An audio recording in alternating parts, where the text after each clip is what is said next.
Good noon students. आज हम लोग क्लास 7th की हिंदी में भवानी प्रसाद मिश्र द्वारा रचित कठपुतली के पार्ट फर्स्ट का अध्ययन करेंगे। ये कठपुतली हमारी पोयम है। तो आइए हम सर्वप्रथम भवानी प्रसाद मिश्र जी के जीवन परिचय के बारे में थोड़ा सा जानकारी प्राप्त कर लें। देखिए, भवानी प्रसाद मिश्र हिंदी साहित्यकारों में प्रसिद्ध हैं। इनका जन्म 29 मार्च 1913 ईस्वी को मध्य प्रदेश के होशंगाबाद जिले में हुआ था। ये बाल साहित्य, निबंध, संस्मरण व कविता लिखने में निपुण थे और इनकी मृत्यु के बारे में अभी नहीं पता है। संभवतः इनकी मृत्यु अभी नहीं हुई है। इन्हों की जो रचनाएं हैं वो नीली रेखा तक, तुकों के खेल, चकित है दुख, ये इनकी रचनाएं हैं। फिर से एक बार, भवानी प्रसाद मिश्र का जन्म 29 मार्च 1913 ईस्वी को मध्य प्रदेश के होशंगाबाद जिले में हुआ था। इन्होंने बाल साहित्य, निबंध, संस्मरण और कविता लिखी है। इन्हें लिखने में ये काफ़ी निपुण थे। इनकी जो रचना है नीली रेखा तक, तुकों के खेल और चकित है दुख आदि इनकी रचनाएं हैं। तो आइए अब हम देखते हैं यहाँ कठपुतली जो हमारे सिलेबस में है वो पोयम। देखिए, कठपुतली गुस्से से उबली, बोली ये धागे क्यों हैं मेरे पीछे आगे, इन्हें तोड़ दो, मुझे मेरे पाँव पर छोड़ दो। देखिए, कठपुतली आप लोगों ने देखा होगा। वैसे कठपुतली का खेल तो अब दिखाने वाले नहीं आते। पहले गांव-गांव, शहर-शहर में दिखाने वाले आते थे, नगर-नगर में दिखाते थे कठपुतली की नाच। लेकिन अब आप लोगों ने टीवी में तो देखा ही होगा कठपुतली। कठपुतली को देखिए, हम लोग देखते हैं तो जो कलाकार लोग होते हैं या उसके जो कठपुतली को नचाने वाले होते हैं, वह कठपुतली के हाथ में, पैर में, मुंह में, यानी शरीर में उसके कई जगह से उसे धागों से बांध कर रखते हैं। उसे जिस तरह से, जैसे हाथ उठाना हुआ तो हाथ वाला धागा खींच लिया, चलाना हुआ तो दोनों पैर का धागा खींच रहे हैं, वो चल रही है। इसी तरह से मुंह के लिए भी कुछ ऐसे ही वो धागे से बंधी होती है और वो धागे के इशारों द्वारा ही अपने कार्यों को अंजाम देती है। तो यहाँ देखिए, कवि ने किस तरह से एक कठपुतली के मनोभावों को दर्शाया है इस छंद में। बहुत सुंदर है कि जब वो धागे से बंधी होने के बाद किस तरह अपने आप को स्वतंत्र कराना चाहती है, स्वतंत्र होना चाहती है। हाँ, तो देखिए, कठपुतली गुस्से से उबली, बोली ये धागे क्यों हैं मेरे पीछे आगे। कवि कहता है कि कठपुतली जो दूसरे के हाथों में बंधकर नाचने से परेशान हो गई है, अब वह अपने सारे धागे तोड़कर स्वतंत्र होना चाहती है। ठीक ना, कह रही ना, ये धागे क्यों हैं मेरे पीछे आगे, इन्हें तोड़ दो। अर्थात वो अपने धागों को तोड़ करके स्वतंत्र होना चाहती है। वह गुस्से से उबली, ठीक ना, गुस्से में होकर के बोल रही है, धागे क्यों हैं मेरे पीछे आगे, अर्थात मेरे आगे पीछे बंधे सभी धागे तोड़ दो, मुझे मेरे पाँव पर छोड़ दो और मुझे मेरे पैरों पर अकेले ही छोड़ दो, क्योंकि अब मैं स्वतंत्र होना चाहती हूँ और अब बंध करके रहना नहीं चाहती। अर्थात अब मुझे स्वतंत्रता जो है वह पसंद नहीं है, यानी गुलामी का जीवन मुझे नहीं पसंद है। अब मैं स्वतंत्र रहना चाहती हूँ। सुनकर बोली और कठपुतलियाँ कि हाँ, बहुत दिन हुए हमें अपने मन के छंद छुए। सुनकर बोली और कठपुतलियाँ।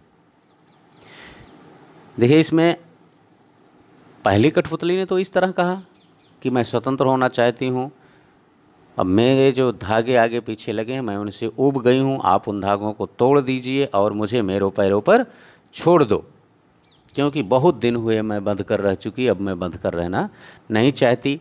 तो जब पहली कठपुतली की इस तरह की बातों को अन्य कठपुतलियों ने भी सुना, सुनकर बोली और कठपुतलियाँ, और माने अन्य दूसरी कठपुतलियाँ भी पहली कठपुतली की बातों को सुन करके कहती हैं कि हाँ, कठपुतलियाँ की हाँ, बहुत दिन हुए हमें अपने मन के छंद छुए। देखिए, मन के छंद छूना का मतलब स्वतंत्रता पूर्वक कार्य करना। अन्य कठपुतलियाँ भी कहती हैं कि हाँ, हम भी स्वतंत्र होना चाहते हैं, क्योंकि मैं भी अपने पैरों पर चलना चाहती हूँ, ठीक ना, और हम काफ़ी दिनों से इन धागों के बंधन में बंधे हुए हैं, इसीलिए हम स्वतंत्रता पूर्वक कार्य नहीं कर सके हैं। हमें बहुत दिन हुए हमें अपने मन के छंद छुए, अर्थात बहुत दिनों से हम इस धागे की गुलामी कर रहे हैं और हम स्वतंत्रता पूर्वक कोई कार्य नहीं कर सके हैं, इसीलिए अब हम भी स्वतंत्र होना चाहते हैं। मगर पहली कठपुतली सोचने लगी, ये कैसी इच्छा मेरे मन में जगी। अब इसमें देखिए, फिर पहली कठपुतली की असमंजस की भावना को दिखाया गया है। क्योंकि पहली कठपुतली ने तो देखिए, पहले छंद में पहली कठपुतली गुस्से से उबली में पहली कठपुतली ने अपने हृदय के गुस्से को तो व्यक्त किया, लेकिन जब उसकी भावनाओं को सुन करके अन्य कठपुतलियों ने भी अपनी भावों को व्यक्त किया, सुनकर बोली और कठपुतलियाँ इस दूसरे छंद में, जब उन्होंने भी अपने भावों को व्यक्त किया और उनके भाव को फिर पहली कठपुतली ने सुना, तो पहली कठपुतली सोचने लगी। मगर पहली कठपुतली सोचने लगी, अब वो असमंजस में पड़ गई पहली कठपुतली, ठीक है ना। जब सभी कठपुतलियों की बात को उसने सुना कि सभी कठपुतलियाँ मेरी बातों का ही समर्थन कर रही हैं, अर्थात सब विद्रोह पर उतर आई हैं, तो पहली कठपुतली सोच में पड़ जाती है और वह कहती है कि ये कैसी इच्छा मेरे मन में जगी। वो सोचने लगती है कि क्या वह जो कर रही है उसका कार्य सही है, अर्थात क्या वह अन्य कठपुतलियों की स्वतंत्र होने की जिम्मेदारी अपने ऊपर ले सकती है। उसके मन में यह कैसी भावना उत्पन्न हो रही है, और जो भावना उसके मन में उठ रही है क्या वह जायज़ है, उचित है। यह सोच करके वह आश्चर्य में पड़ जाती है और थोड़ा सा असमंजस भी उसे होता है कि वह अब क्या करे। उसने अपने भावों को व्यक्त करके कहीं गलती तो नहीं कर दी, जो अन्य कठपुतलियाँ भी उसके भावों का समर्थन करते हुए विद्रोह पर उतर आई हैं। तो ये था इस कविता का अर्थ। उम्मीद करते हैं कि आप लोगों को इस कविता का अर्थ समझ में आ गया होगा। आप लोग इस पहले छंद की व्याख्या लिख लेंगे। यहाँ से कठपुतली गुस्से से उबली, बोली ये धागे क्यों हैं मेरे पीछे आगे, इन्हें तोड़ दो मुझे मेरे पाँव पर छोड़ दो। यहाँ तक की व्याख्या आप लोग लिख लेंगे। पहले संकेत आप डालेंगे, संकेत में लिखेंगे कठपुतली गुस्से से इतना, उसके बाद डाट करके पाँव पर छोड़ दो। ये अंतिम शब्द होंगे, बीच बीच में डाट रहेगा। ये संकेत हो गया। उसके बाद संदर्भ में लिख देंगे कि प्रस्तुत पद्यांश हमारी पाठ्यपुस्तक हिंदी के भवानी प्रसाद मिश्र द्वारा रचित कठपुतली नामक पाठ से अवतरित है। ये संदर्भ हो जाएगा। उसके बाद आप व्याख्या हेडिंग डाल करके जो व्याख्या अभी मैंने बताई उसे आप लिख देंगे, ठीक है ना। अब आइए हम इस पर आधारित पहला प्रश्न देखते हैं, जो पाठ का है। पहला प्रश्न पाठ पर आधारित है। देखिए, पहला प्रश्न कह रहा है सही विकल्प पर सही का निशान लगाइए, ठीक है ना। सही विकल्प पर सही का निशान लगाइए। देखिए, पहला प्रश्न है इसमें का कठपुतली कविता के रचयिता हैं। अभी मैंने संदर्भ में बताया कठपुतली कविता के रचयिता हैं शिव प्रसाद सिंह, नहीं महादेवी वर्मा, नहीं भवानी प्रसाद मिश्र। ये तीसरा विकल्प सही है, ठीक। खा है इसका कठपुतली के मन में इच्छा हुई। देखिए, नाचने की इच्छा हुई, छंद छूने की इच्छा हुई या गाने की इच्छा हुई। कठपुतली के मन में क्या इच्छा हुई थी? छंद छूने की इच्छा हुई थी, यानी वह स्वतंत्रता पूर्वक कार्य करना चाहती है। ठीक ना।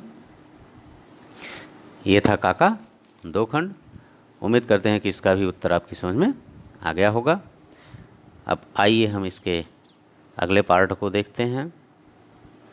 अब पहले का गा खंड है, पूछ रहा है पाँवों पर छोड़ देना का भाव है ना कविता में कि मुझे मेरे पाँव पर छोड़ दो।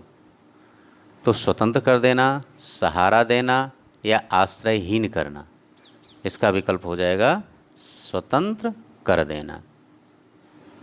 ठीक ना, अर्थात तुम धागे मेरे तोड़ दो, अब मैं स्वतंत्र रहना चाहती हूँ, तो स्वतंत्र कर देना है।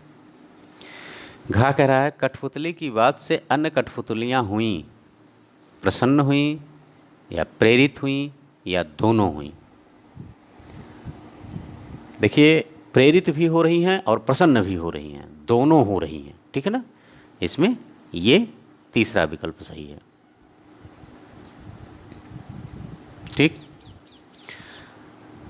अब आइए हम पाठ का दूसरा प्रश्न देखते हैं। नीचे लिखे पद्यांश को पढ़कर दिए गए प्रश्नों के उत्तर दीजिए। एक कुछ पंक्तियाँ इसी आपकी कविता से लिखी हैं, दी गई हैं। उन कविता की पंक्तियों को पढ़ करके आपको नीचे 3 प्रश्न दिए गए हैं, इन तीनों प्रश्नों के उत्तर उसी से ढूंढ करके लिखना है। देखिए तो पहले उस अंश को पढ़ लेते हैं जहाँ से हमें उत्तर चुनना है। देखते हैं। सुनकर बोली और कठपुतलियाँ कि हाँ बहुत दिन हुए हमें अपने मन के छंद छुए, मगर पहली कठपुतली सोचने लगी ये कैसी इच्छा मेरे मन में जगी। आइए अब हम इसका का देखते हैं। पहला प्रश्न इस पर आधारित क्या है। दूसरी कठपुतलियों ने क्या कहते हुए उस कठपुतली का समर्थन किया। क्या कहते हुए उस कठपुतली का समर्थन किया, ये कहते हुए देखिए, बहुत दिन हुए हमें अपने मन के छंद छुए। ठीक ना, ये कहते हुए दूसरी कठपुतली ने पहली कठपुतली का समर्थन किया था। ठीक, तो इसका उत्तर आप लिख देंगे कि दूसरी कठपुतलियों ने कहा कि बहुत दिन हुए हमें अपने मन के छंद छुए। इस वाक्य के द्वारा उस कठपुतली का समर्थन किया। ठीक, आइए अब हम दूसरे का खा खंड देखते हैं। हमें अपने मन के छंद छुए से क्या आशय है। हमें अपने मन के छंद छुए से क्या आशय है। देखिए छंद छुए, अभी मैंने आपको बताया था कि अर्थ में छंद छुए का क्या मतलब है। ठीक है ना, मन के छंद छुए का मतलब है कि मन के अंदर उठने वाली जो कोमल भावनाएं हैं, अर्थात जो इच्छा है, मन के अनुसार कार्य करने की जो इच्छा है, वही इस तरफ इशारा करती है। मन के अनुसार कार्य करना, मन की कोमल भावनाओं के अनुसार कार्य करना। ठीक है ना। अब आइए हम इसका गा खंड देखते हैं और इस पार्ट का अंतिम प्रश्न। पहली कठपुतली क्या सोचने लगी और क्यों। अब यहाँ से देखिए, मगर पहली कठपुतली सोचने लगी ये कैसी इच्छा मेरे मन में जगी। जब पहली कठपुतली ने अन्य कठपुतलियों की बातों को सुना तो पहली कठपुतली सोचने लगी कि अरे ये मेरे मन में कैसी इच्छा है उत्पन्न हुई कि कहीं ऐसा तो नहीं क्या मैं इन सभी कठपुतलियों की स्वतंत्रता की जिम्मेदारी अपने ऊपर ले सकती हूँ। यह सोच करके उसके मन में आशंका उत्पन्न होती है कि क्योंकि सभी कठपुतलियाँ उसका या उसकी स्वतंत्र होने की बात का समर्थन करने लगती हैं। तो ये था ये आज का क्वेश्चन। उम्मीद करते हैं स्टूडेंट्स आप लोगों की समझ में पूरा आ गया होगा, लेकिन इस पाठ को अच्छी तरह से समझने के लिए, वीडियो को पूरा देखने के लिए आप वीडियो पूरा देखें। जब तक आप वीडियो अंत तक नहीं देखेंगे तब तक आप प्रश्नों के अच्छे प्रकार से उत्तर समझने से वंचित रह जाएंगे। यदि इस चैनल को आपने सब्सक्राइब नहीं किया है तो इस चैनल को सब्सक्राइब कर लें, वीडियो को अधिक से अधिक लाइक और शेयर करें और हमें कमेंट करके यह ज़रूर बताएं कि यह वीडियो आपको कैसा लगा। बस इस पार्ट में इतना ही। इसके आगे के प्रश्नों को हम दूसरे पार्ट में लेकर पुनः आपके समक्ष उपस्थित होंगे। Thank you.